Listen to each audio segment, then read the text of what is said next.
Normalmente, o mundo da ciência e da investigação é um território fechado.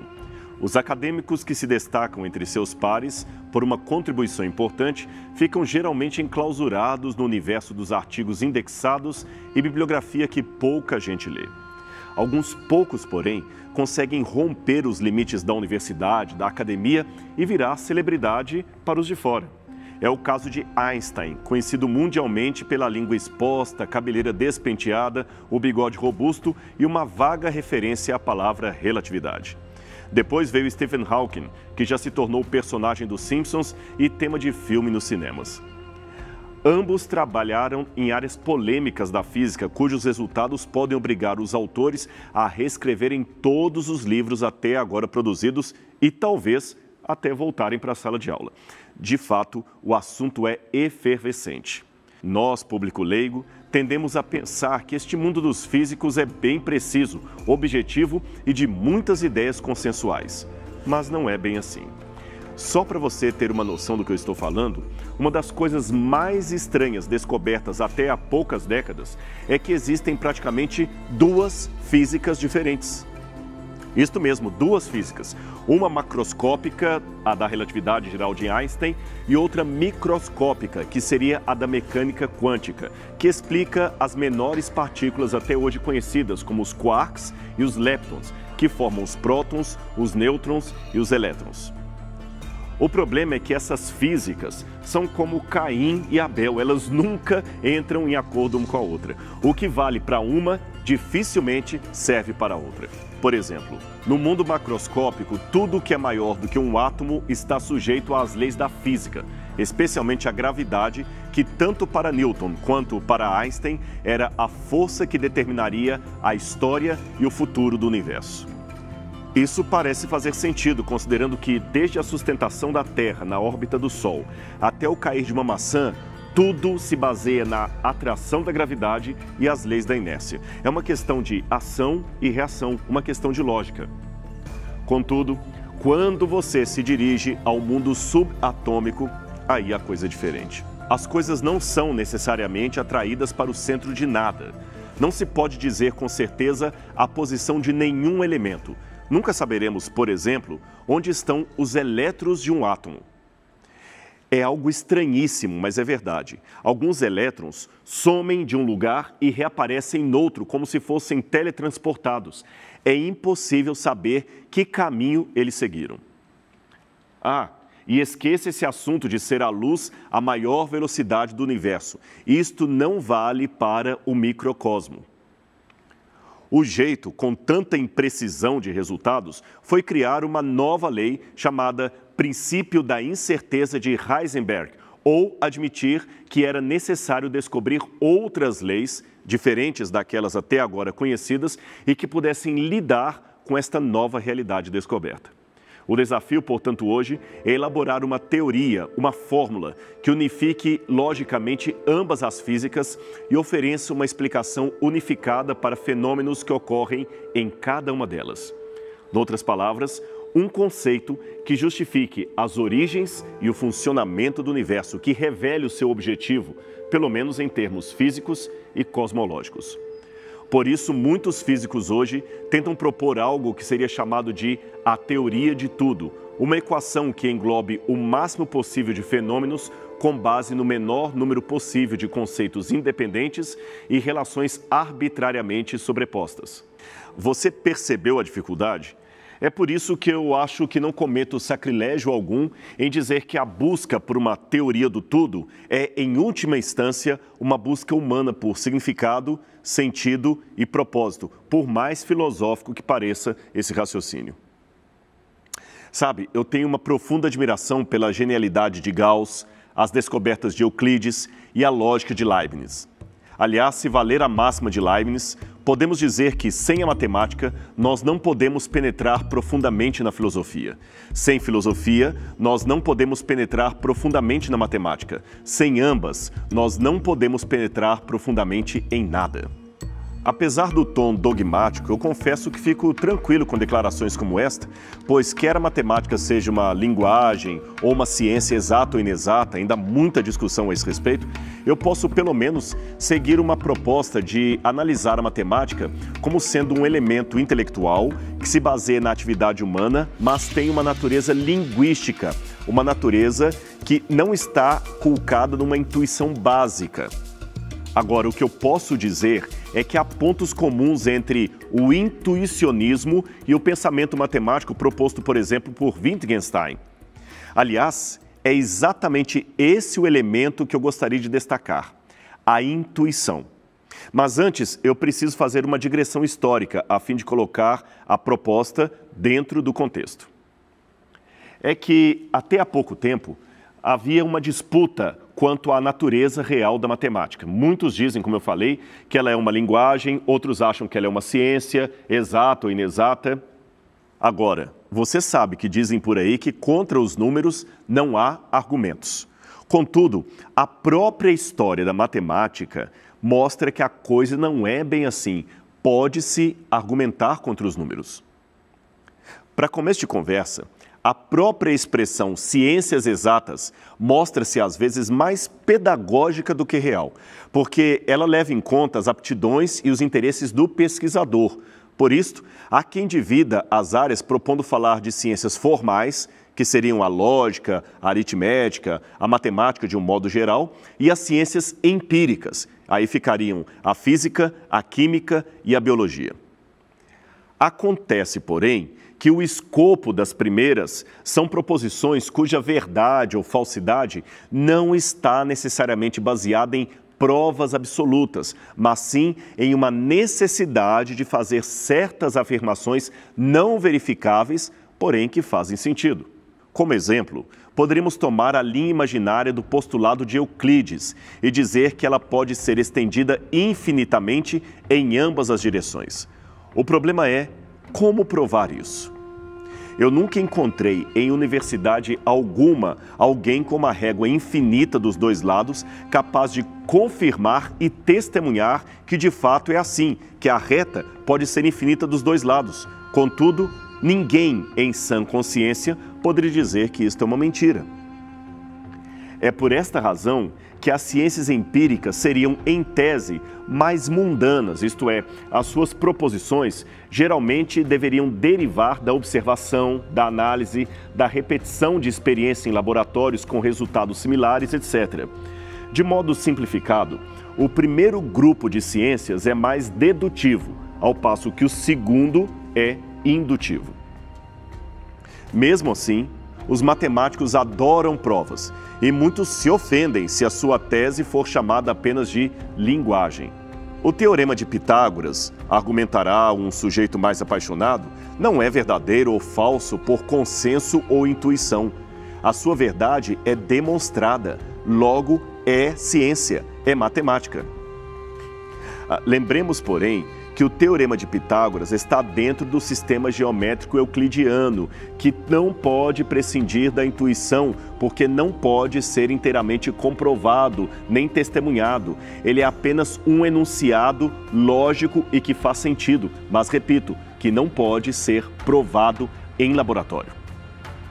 Com base nisto, a pergunta que fica no ar seria a seguinte: e então, a matemática é provável ou improvável? Como você responderia a esta pergunta?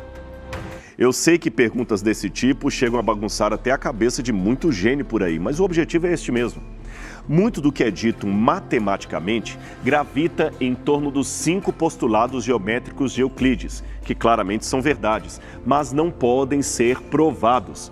Esta é a grande frustração dos matemáticos que, por 2.500 anos, conseguiram demonstrar a razoabilidade e necessidade das suposições de Euclides, mas não puderam comprová-las. No início do século XX, no entanto, um clima de otimismo pairou sobre o universo dos números. É que os maiores matemáticos da época, Bertrand Russell, David Hilbert e Wittgenstein, estavam convencidos de que a evolução do saber em breve os levaria a formular uma teoria de tudo, uma teoria unificada que finalmente resolveria todas as pontas soltas das equações, axiomas e teoremas. Na verdade, foi Hilbert que deu o pontapé inicial desse otimismo. Ele apresentou em 1900 um surpreendente trabalho resumindo as 23 questões numéricas ainda em aberto, as quais, depois de resolvidas, dariam por completo todo o escopo da matemática. Nesta ocasião, o mundo acadêmico ainda respirava os ares do positivismo de Auguste Comte, não só em seu otimismo quanto ao progresso da ciência, mas também em seu imperativo de que a construção do conhecimento se daria pela apreensão física do mundo, buscando assim descobrir as leis gerais que regem os fenômenos observáveis. Desta forma, trabalhavam as ciências naturais e deveriam trabalhar as ciências humanas e a matemática, a fim de terem o reconhecimento de status acadêmico. O incentivo de Hilbert pareceu, a princípio, ter dado certo, uma vez que desencadeou um esforço geral da comunidade científica e dos matemáticos para resolver as 23 questões que faltavam. E grande parte delas foi, de fato, resolvida. Até que em 1931 veio o banho de água fria trazido pela publicação de um artigo assinado desta vez por Kurt Gödel, matemático austríaco, segundo o qual uma única teoria de tudo será algo eternamente impossível para a humanidade. A Universidade de Princeton deu grande apoio ao texto sobre as proposições indecidíveis e sua descoberta foi finalmente chamada de o Teorema da Incompletude. Agora, eu vou tentar simplificar isto para que você possa entender melhor o enunciado. Pegue agora um livro acadêmico qualquer. Pode ser um livro de física, matemática, química, qualquer um. Coloque-o em cima de uma mesa e trace um círculo imaginário em torno dele. Nada, absolutamente nada do que está naquele livro pode ser provado sem fazer referência a uma realidade que está fora do círculo. Logo, se você morasse dentro daquele livro como uma microbactéria ou estivesse preso a ele, poderia até fazer afirmações assumidas como verdades, mas não poderia verificá-las nem prová-las. Gödel criou a sua prova começando com o famoso paradoxo do mentiroso. Você já ouviu falar nele? O paradoxo do mentiroso é uma brincadeira lógica cujas raízes são baseadas desde os dias de Epimênides, que viveu cerca de 600 anos antes de Cristo. Imagine que eu lhe diga, estou mentindo agora, e pergunte, esta afirmação é verdadeira ou falsa?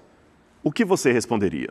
Seja qual for a sua resposta, aqui você tem um paradoxo, pois se disser que a minha declaração é falsa, estará dizendo que o que eu falei é verdade, que eu não estou mentindo agora.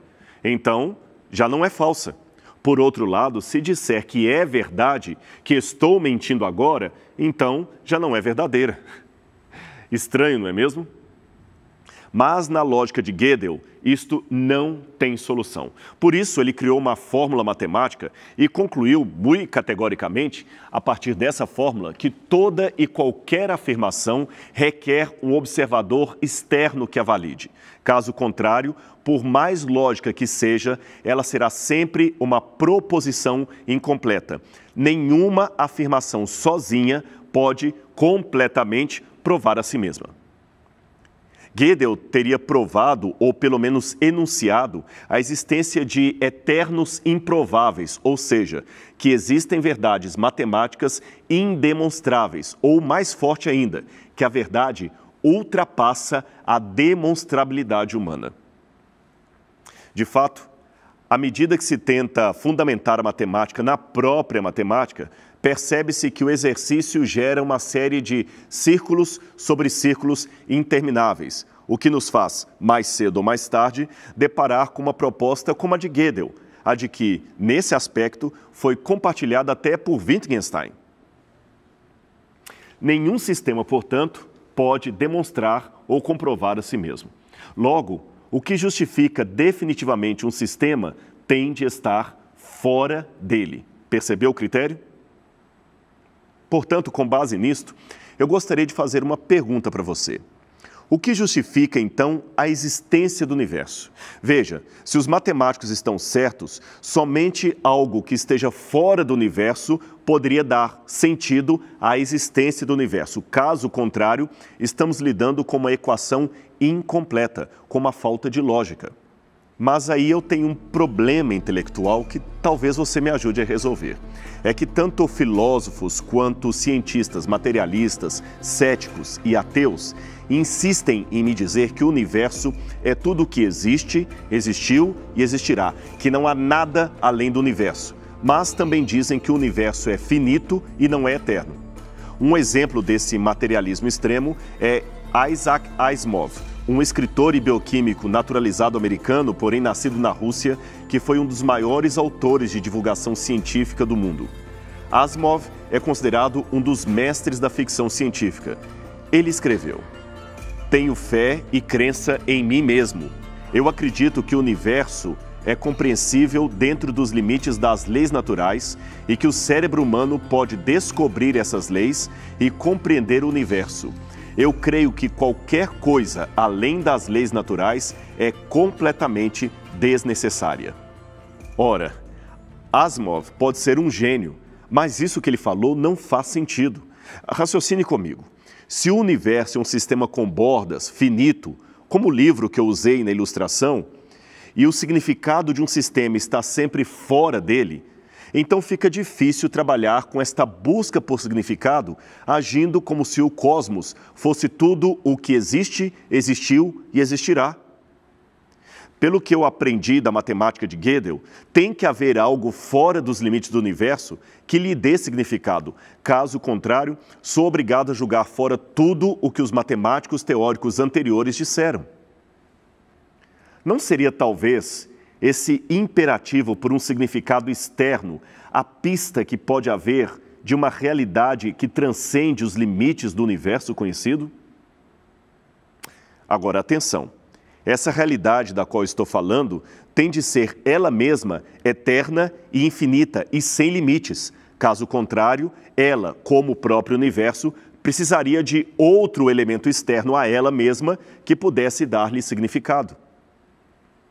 O que vejo, portanto, trocando em miúdos, é a lógica matemática apontando para mim a necessidade de haver um Deus. E não me refiro a uma necessidade cega, doentia ou meramente emocional, como se fosse a necessidade de um amigo imaginário. Trata-se de uma existência real, sem a qual o resto não faz sentido. Por isso acho interessante que, quando eu abro a Bíblia Sagrada, especialmente na primeira página do Gênesis, o que é que eu encontro?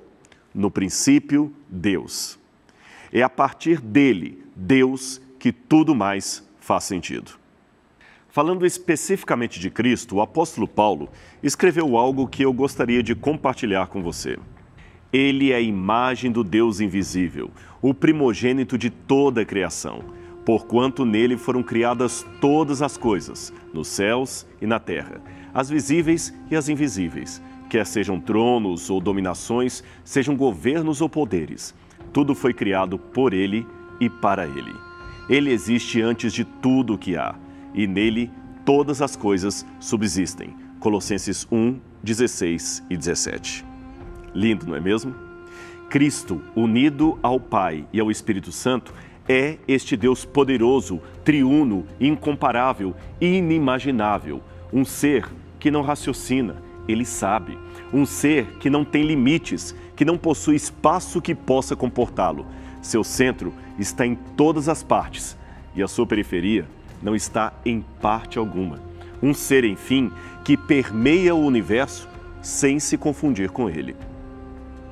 Gödel pode até não saber, mas o seu teorema acabou apontando para a necessidade universal de um ser, de um ente, que nós em teologia chamamos de Deus. E pelo que eu vejo na Bíblia, não se trata de um Deus imóvel, distante, inatingível, não. Ele desceu ao nosso nível, ele se revelou no meio de nós. Vamos voltar à Bíblia? No princípio era o Verbo, e o Verbo estava junto de Deus, e o Verbo era Deus. Ele estava no princípio junto de Deus. Tudo foi feito por ele, e sem ele nada foi feito. Nele havia a vida, e a vida era a luz dos homens. A luz resplandece nas trevas, e as trevas não a compreenderam. E o Verbo se fez carne e habitou entre nós, e vimos a sua glória, a glória que o Filho único recebe de seu Pai, cheio de graça e de verdade. João 1, 1-5 e 14. Eu quero terminar o programa de hoje contando uma história para você, uma história real do tempo das grandes navegações. Por muito tempo, durante o século XV, a Espanha foi a verdadeira senhora dos mares. Por possuir vastas terras em colônias nas duas costas do Mediterrâneo, ela julgou que não havia mais nada para ser conhecido, mais nada para ser conquistado. Tal mentalidade foi imortalizada em moedas da época. Numa das faces foi cunhada a imagem das colunas de Hércules na extremidade oriental do Estreito de Gibraltar. Segundo a mitologia, nesse lugar foram erigidas pelo próprio Hércules duas colunas. Ao redor das ditas colunas estaria supostamente a inscrição latina Nec plus ultra, que quer dizer nada mais além. Aquelas colunas, então, fixavam para as pessoas daquela época não apenas o limite geográfico, através do qual nada mais se esperava conhecer, mas também determinavam uma disposição mental da época de acomodação ao que já fora realizado. Mas você sabe a continuação da história. Aí surgiram homens como Cristóvão Colombo, que teve a ousadia, a coragem de desafiar o sistema racional de seu tempo e navegar para além das terras desconhecidas, para além das colunas de Hércules. Com grandes riscos de vida, eles partiram para singrar mares nunca dantes navegados. O resultado? Encontraram uma nova terra, um novo mundo, um continente inteiro que antes não havia sido imaginado e tornaram obrigatória a atualização do lábaro e das moedas. Embora as colunas permanecessem ali estampadas, talvez para lembrar-lhes do seu erro, a inscrição foi modificada. Não havia mais lugar para a palavra nec. Apenas plus ultra era agora o que se lia. E todos entendiam o sentido de mais além. Foi mais ou menos isto que a filosofia de homens como Wittgenstein e o teorema de Gödel acabaram revelando para mim. Ainda que alguns neguem, o fato é que procuramos instintivamente algo além da materialidade, algo além do racionalismo, algo que esteja além das nossas colunas de Hércules. Wittgenstein ressaltou que em nossos conhecimentos de orientação inteligível da realidade, usamos sempre a linguagem verbal e matemática para formular teorias e, portanto, não podemos explicar como nossas teorias são capazes de explicar o que consideramos como a realidade sem gerar paradoxos. Poderíamos até recorrer a uma outra teoria e mais outra, porém isto geraria uma série infinita de teorias, uma explicando a outra. Sendo assim, podemos até elaborar teorias sobre o universo, sobre a vida e sobre o mundo. Não há nenhum problema nisto. Mas, ainda assim, estas teorias precisariam ser testadas para saber se são verdadeiras ou não. Contudo, como sempre dependemos de um medidor externo, algo de fora que possa validar, a teoria acaba caindo na incompletude. É por razões como esta que, quer na igreja, no laboratório ou na academia, ninguém pode se dar ao luxo de dispensar o elemento fé, que para mim está estabelecida em Deus, o princípio lógico do universo. Bem, eu espero ter deixado claro para você, através dessa historiografia da filosofia e da matemática, que a fé não é um sentimento apenas de crentes religiosos, é um elemento necessário para completar qualquer equação, qualquer teorema, qualquer filosofia que tivermos sobre a origem do universo e por que estamos aqui.